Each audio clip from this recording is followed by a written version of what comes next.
Hi, welcome to my academic video session. It's been a while since I uploaded my last academic video, which was on hyperthyroidism and the role of radioiodine.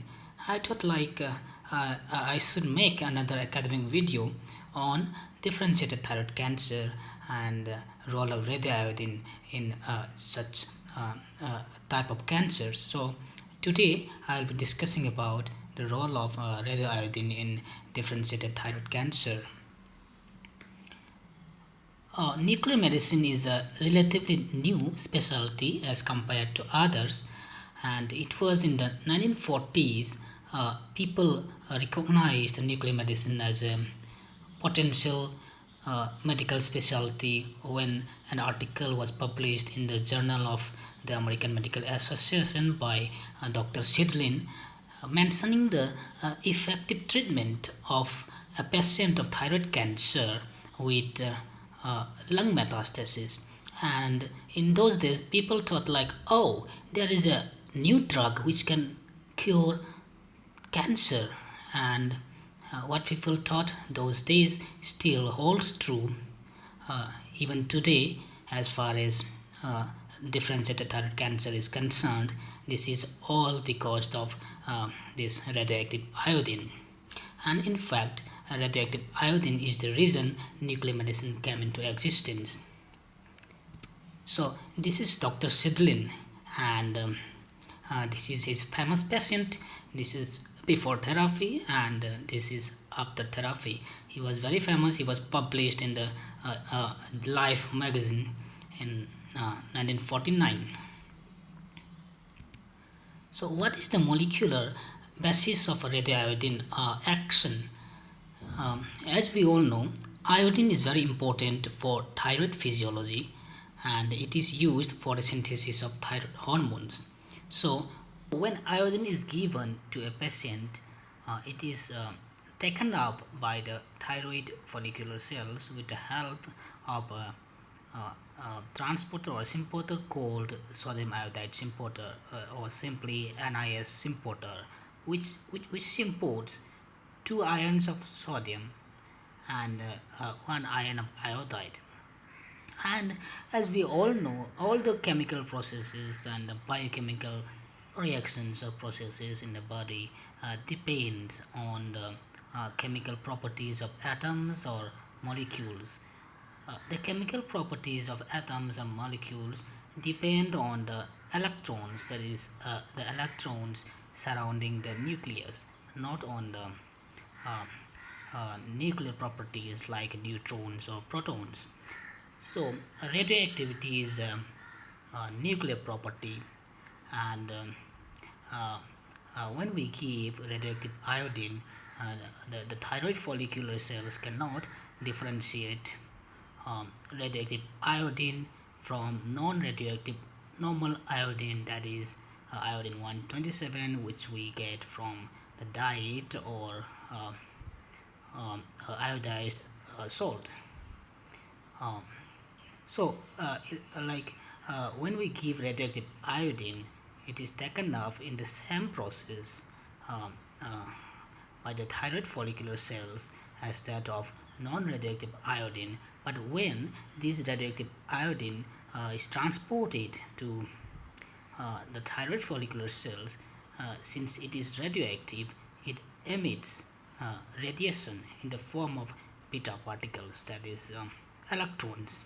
So these electrons are particulate matter, and it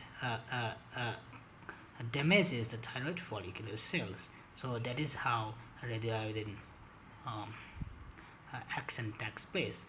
And simultaneously it also emits um, gamma rays, which are photons, which can be used for imaging. So we can use radioactive iodine or iodine 131 for imaging as well.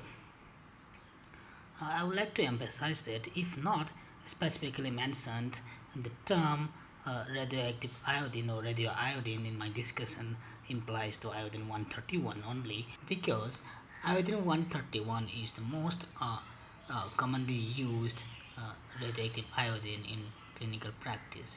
There are other um, um, isotopes of radioiodine or iodine as well, like iodine 123, iodine 124. But in my discussion, if not specifically mentioned otherwise, I would mean radioiodine 131 when I use the term radioiodine.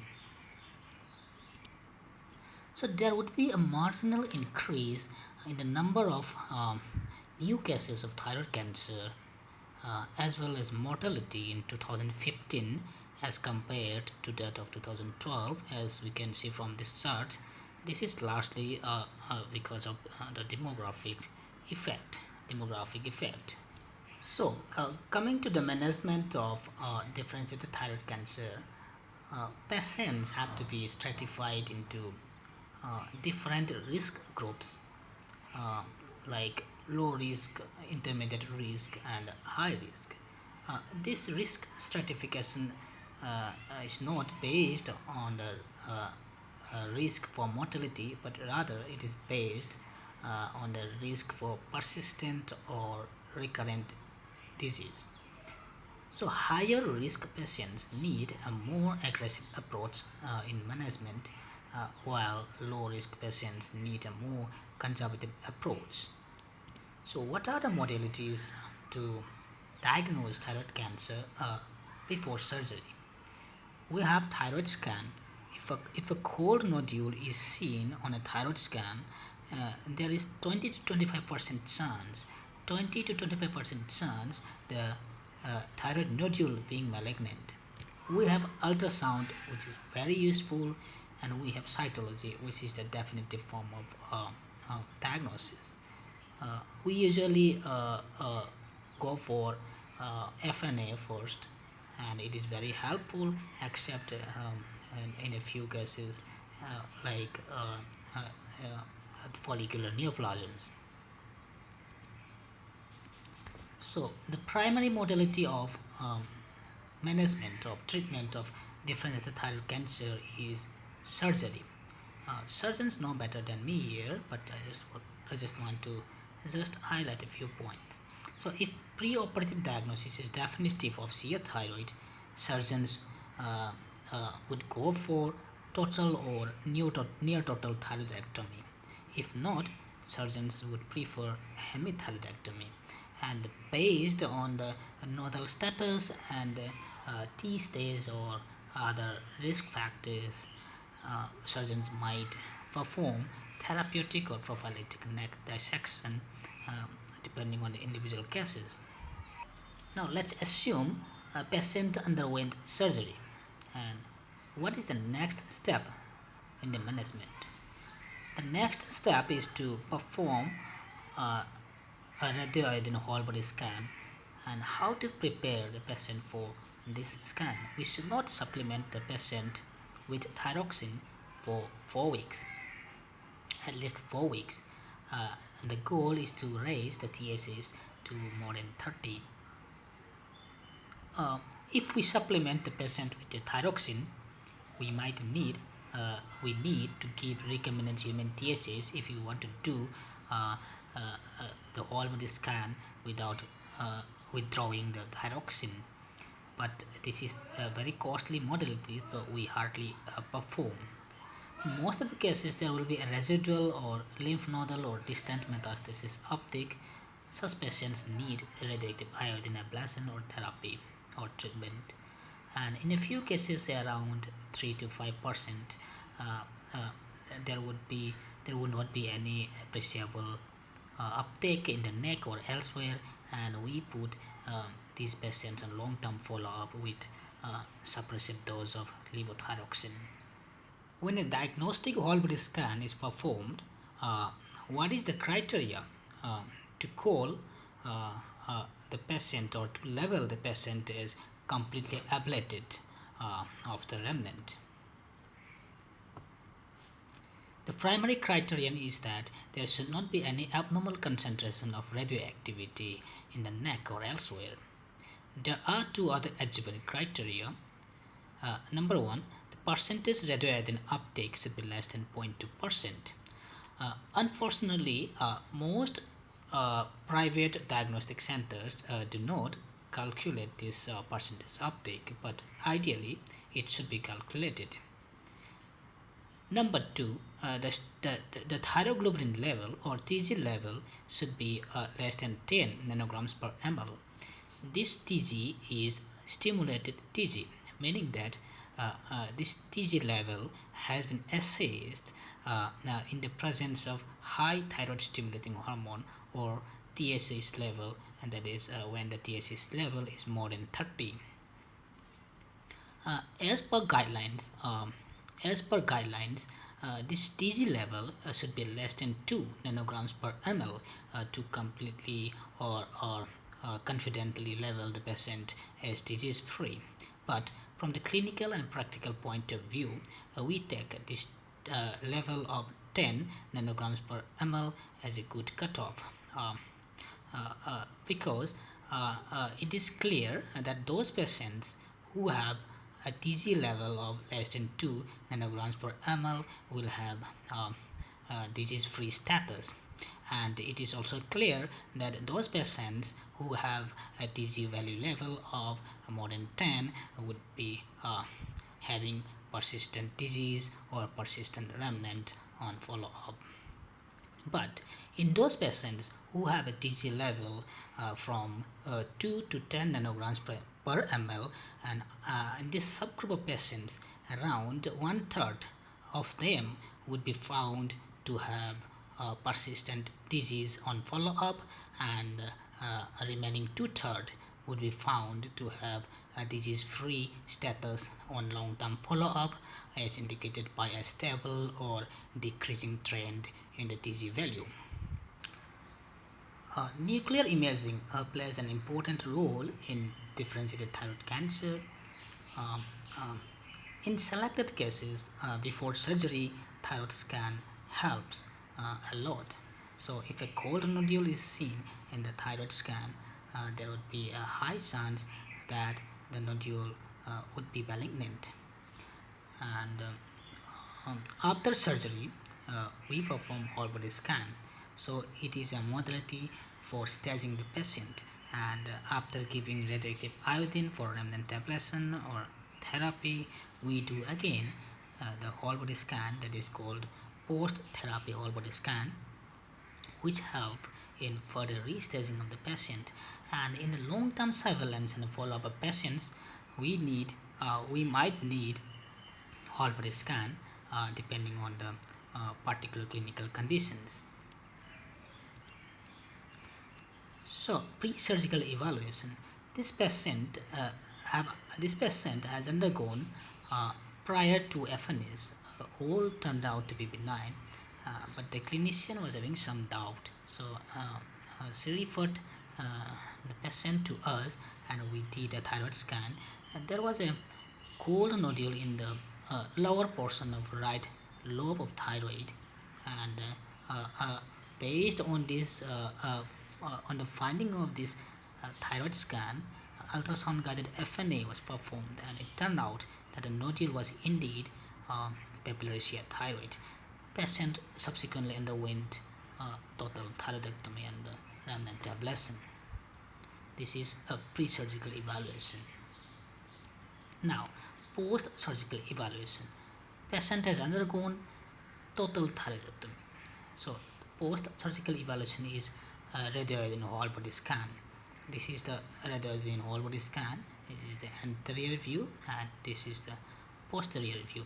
As we see here, there is a large uptake in the neck, most probably the remnant.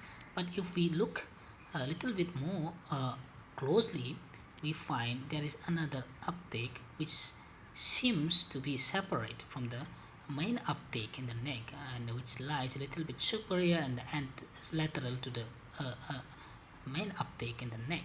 So it might be a lymph nodal metastasis, or it might be a part of the remnant. Here comes the role of SPECT CT, radioiodine SPECT CT. SPECT is nothing, the long form is single photon emission computed tomography, but it is nothing. This modality is performed with the same gamma camera used to perform the whole body scan. This whole body scan is planar imaging, anterior, posterior, whereas SPECT is three-dimensional imaging like CT. So when we acquire the data with the gamma camera in the form of three-dimensional acquisition mode uh, into multiple slices like we do in CT acquisition, that is called SPECT. The only difference is that SPECT does not provide any anatomical details. It provides only functional information, whereas CT provides anatomical information but not functional information. So when these two modalities are fused, we get SPECT CT, which provides functional information overlaid on the anatomical information. So this is the CT and this is the SPECT CT. As we can see, the uptake in the upper neck actually turned out to be a lymph nodal metastasis in the right cervical level 3 lymph node. So does whole body scan help in identifying disease extent? The answer is obviously yes. As we can see, this patient was a 69 years old male patient of follicular variant of papillary thyroid who underwent total thyroidectomy, and as we can see there are multiple uptake in the neck, all turned out to be remnant only, but there is another uptake in the lumbar area which turned out to be a metastasis in the fifth lumbar vertebra. I'll be talking a little bit more about this patient in the subsequent slides. So I just wanted to highlight that whole body scan help in identifying disease extent, that is staging of the patient. Now let's assume patient has been given the remnant ablation dose. So what is the next step in the follow-up or management of these patients? We have to keep the patient on suppressive dose of levothyroxine and repeat the iodine whole body scan after 6 months. So in the 6 months whole body scan, if TSH is more than 30, if there is no abnormal uptake in the neck and the percentage uptake is less than 0.2%, then we estimate the thyroglobulin level. If the TG level is less than 10, then we put the patient on long-term follow-up. If the TG level is more than 10, then we need to think of other conditions like thyroglobulin elevated normal iodine scan, and in such patients even FDG PET-CT might be required. So this is not a very good prognostic sign. So what is the rationale for the long-term follow-up of patients after radioiodine ablation?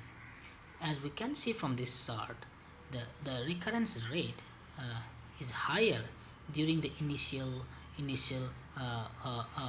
to 15 years after remnant ablation. So we need a closer follow-up during the initial 10 to 15 years, and we need a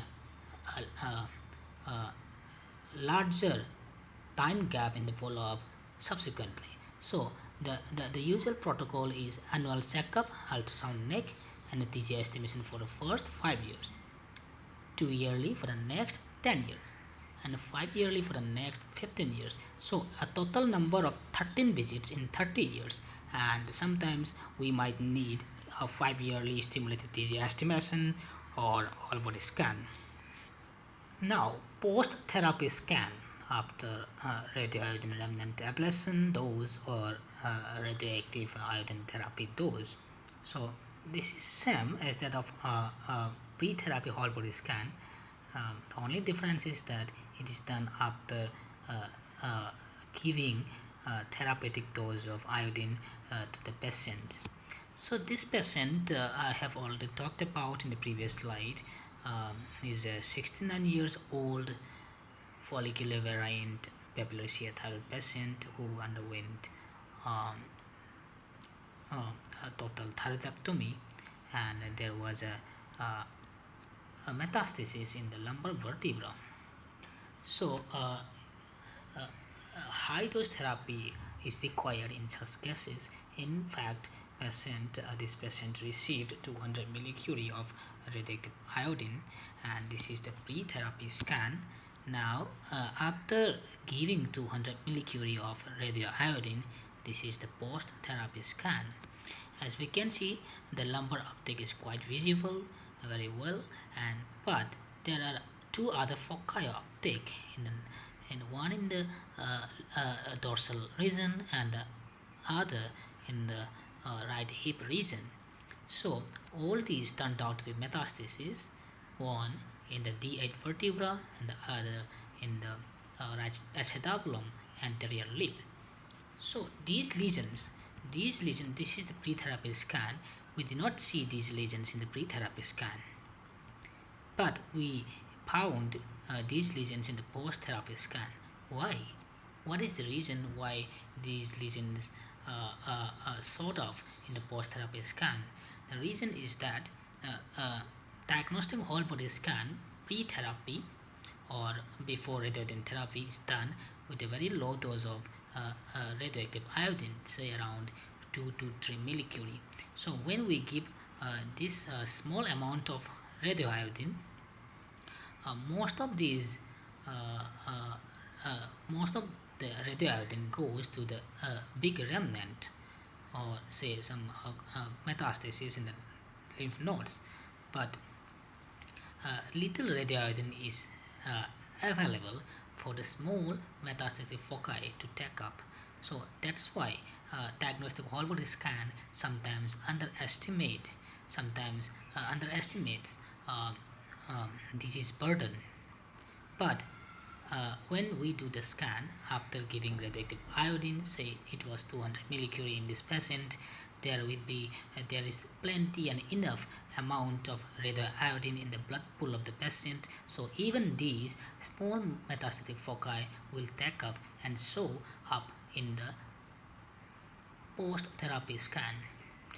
The other reason for the underestimation of distant metastatic foci in low dose diagnostic whole body scan is that distant metastatic foci also express less amount or less number of sodium iodide symphoter. So that is the second reason. Now let me talk about a concept, a relatively new concept called lobar ablation. Lobar ablation is defined as the ablation of a whole lobe of thyroid after hemithyroidectomy, or say sometimes subtotal thyroidectomy, with the use of radioactive iodine without the need or without the help of completion thyroidectomy. So lobar ablation is completely ablation of the whole lobe with radioactive iodine only, without any surgical intervention. Let me start with the data from a patient. This patient underwent hemithyroidectomy, and this is the pathology slide of the hemithyroidectomy specimen.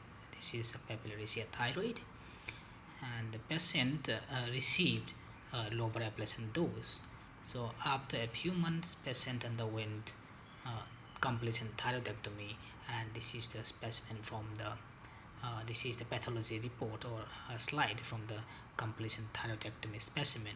As we can see in the completion thyroidectomy specimen, there is hyalinization and lymphocytic infiltration, meaning that this is early phase of fibrosis. So radioiodine is in fact acting on the lobe which was left behind after hemithyroidectomy.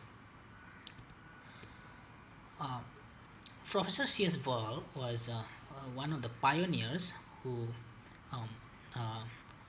suggested and who brought the idea of lobar ablation. He came up with this idea here in 2003 and again in 2006 with larger data, and people were astonished those days and asked him, well, you could ablate a whole lobe of thyroid without the need for completion thyroidectomy. Wow, that's great news, but how would you explain the long-term outcome of such patients compared to that of completion thyroidectomy? So he came up with this article in 2011, long-term outcome of lobar ablation versus completion thyroidectomy in differentiated thyroid cancer patients. Patients were divided into two arms. Lobar ablation arm, 364 patients. The other completion thyroidectomy group, 372 patients.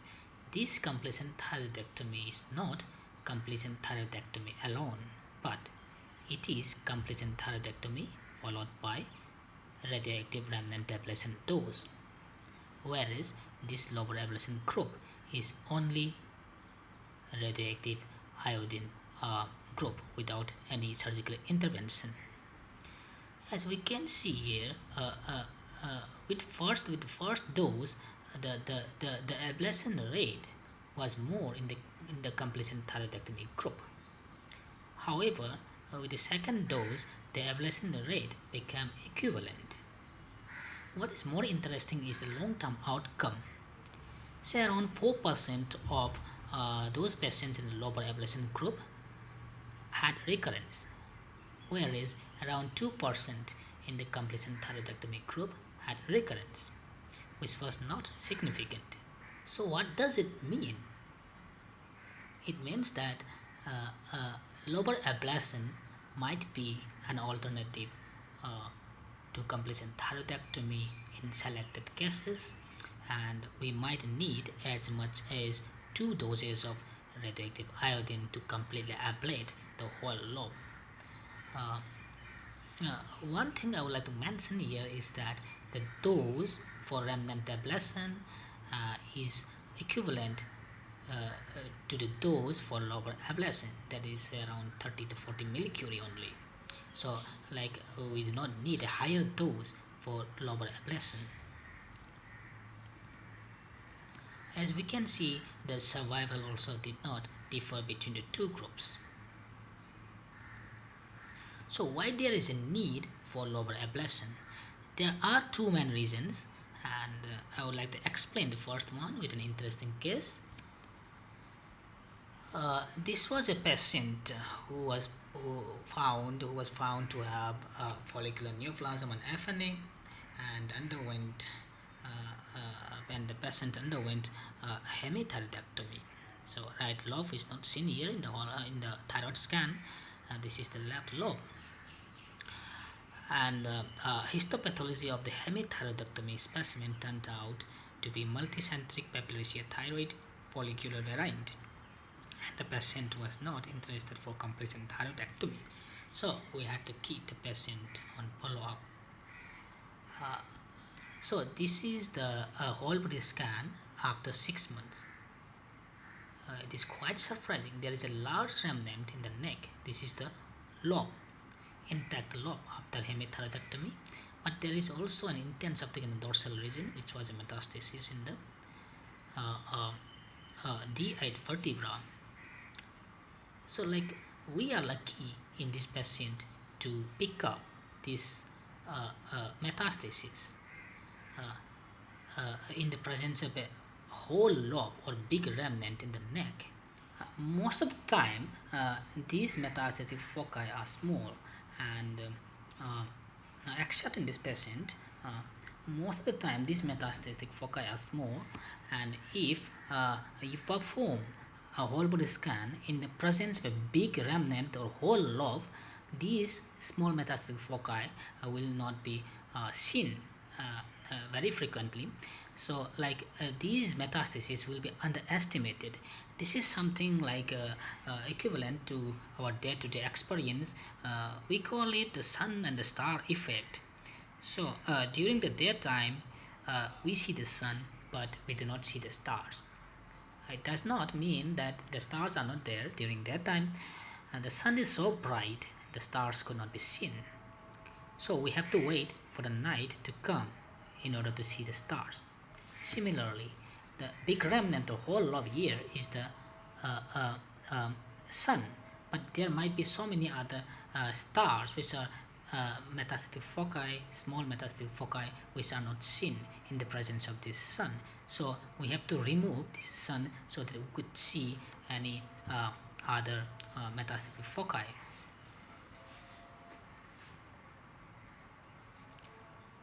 So silent metastasis would have been missed otherwise.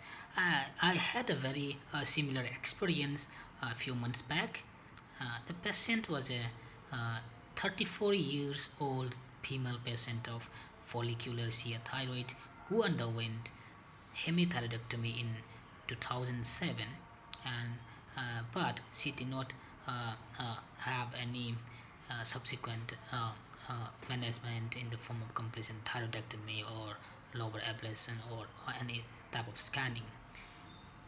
And patient presented to me somewhere in December 2014 with paraplegia. Surgeons by that time performed completion thyroidectomy, and the completion thyroidectomy specimen was just normal thyroid tissue. So completion thyroidectomy or lobar ablation is not done thinking that there would be remnant tumor in the remaining thyroid. It is not. It is not the sole reason. It is because we need to remove the whole lobe for proper staging and proper management. So if completion thyroidectomy or lobar ablation was performed somewhere in 2007 after hemithyroidectomy, and whole body scan was done, then we could have detected the metastasis in the spine, which would have been very small at that time, so that we could have prevented the patient from presenting with paraplegia right now. So this is the importance of completion thyroidectomy or lobar ablation. The second reason for the need for lobar ablation or completion thyroidectomy is that as per guidelines, a stimulated TG value or cutoff of 2 nanograms per ml is used to label a patient as disease free if he has a TG value of less than 2. That is the ideal condition in which the patient has undergone complete remnant ablation. But if there is a big remnant or big lobe or whole lobe after hemithyroidectomy, we cannot use this cutoff of TG cutoff of 2 nanograms per ml. We have to rely only on the rising trend in the TG value, and we might not be lucky if we detect the rising trend or metastasis at a late stage. So for lobar ablation, we prepare the patient to the baseline scan, which is done with of a thyroid scan. We do not do whole body scan in the evaluation, pre-therapy evaluation for lobar ablation. This was a patient planned for lobar ablation in our clinic, and this is the post-therapy scan after lobar ablation dose. As we can see, there is a bright uptake here, and the outline of the body is not even seen except for the bladder. So this is the sun. There might be so many stars here, so I do not know right now there are metastatic stars or foci here in this patient. I have to wait for around 6 to 7 months. By that time this sun might have gone away, and by that time the metastatic foci, if indeed present, would show up. So should we ablate remnant in children? Remnant ablation was very much guarded before this article came, and came up somewhere in 2000. It was published in the European Journal of Nuclear Medicine. Patients were divided into two groups: 6 to 17 years, a radioiodine group who received remnant ablation dose, no radioiodine group who did not receive any radioactive iodine. The outcome after 5 years was very much interesting. Only 2 out of the 70 patients who had remnant ablation with radioactive iodine had local recurrence. its recurrence also local only. Whereas almost 50% of those patients in the no radioiodine group had recurrence, both local as well as distant. So radioiodine decreased the relative risk of relapse by a factor of 5. So this is the latest guideline from the American Thyroid Association for the management of differentiated thyroid cancer in pediatric age group. This is the first guideline for differentiated thyroid cancer management in children, and it was published online ahead of editing on April 21st, 2015. Basically, they divided the patients into three risk groups: low risk, intermediate risk, and high risk. And there is a little bit of there is a little bit difference between the risk stratification in children and adults. Um, Low risk children do not need radioiodine, whereas intermediate and high risk groups need radioactive iodine. So for further details, the viewers can go to the American Thyroid Association website. Now, fertility issues.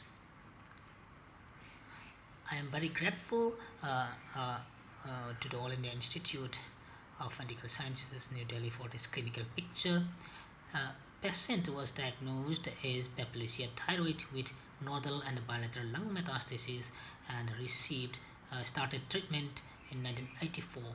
A cumulative dose of 650 millicurie was administered into the patient, and now the patient is a happy family man with two beautiful kids. So basically, if the proper guidance and precautions are taken, fertility and teratogenic effects are not of a major concern.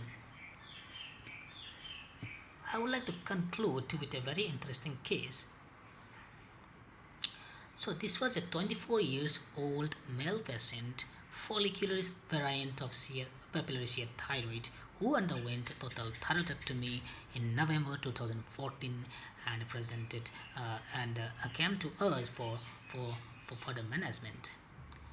This is the whole body scan. As we can see, there are around 5 foci of uptake in the neck, upper 3, lower 2, and on spexity, the upper 3 turned out to be remnant only, whereas these lower 2, out of this lower 2 uptake, the left lower neck uptake turned out to be metastasis and lymph nodal metastasis in the level 6 lymph node, whereas the right lower neck uptake turned out to be metastasis in the level 7 lymph node. And I was lucky that my technologist included the whole of thorax in the CT acquisition, and this is what I found. There was a nodule in the right lung middle lobe lateral segment, which did not show much uptake on the SPECT CT. So, as I have mentioned earlier, in the whole body scan, metastatic foci might be underestimated. So this is metastasis from thyroid cancer unless proved otherwise. Ideally, this patient should receive high-dose radioiodine therapy. So he received the therapy, and this is the post-therapy scan. As we can see, there is undoubtedly increased uptake, focus of increased uptake in the thorax. So this is the post-therapy scan. So in the SPECT CT, the nodule is indeed taking a very high or intense uptake. As I mentioned earlier, this is because after giving a high dose therapy, there is plenty of iodine available in the blood pool, so that even these metastatic foci will show uptake. So post-therapy scan is more sensitive than diagnostic whole body scan in a number of cases. So in summary, iodine 131 is a time-tested modality. Its role has been proven by long-term patient outcomes. Nuclear imaging plays a very important role in the management of differentiated thyroid cancer patients. Iodine 131 improves outcome in children as well. Fertility and teratogenic issues are not that of a major concern if proper guidance and precautions are taken.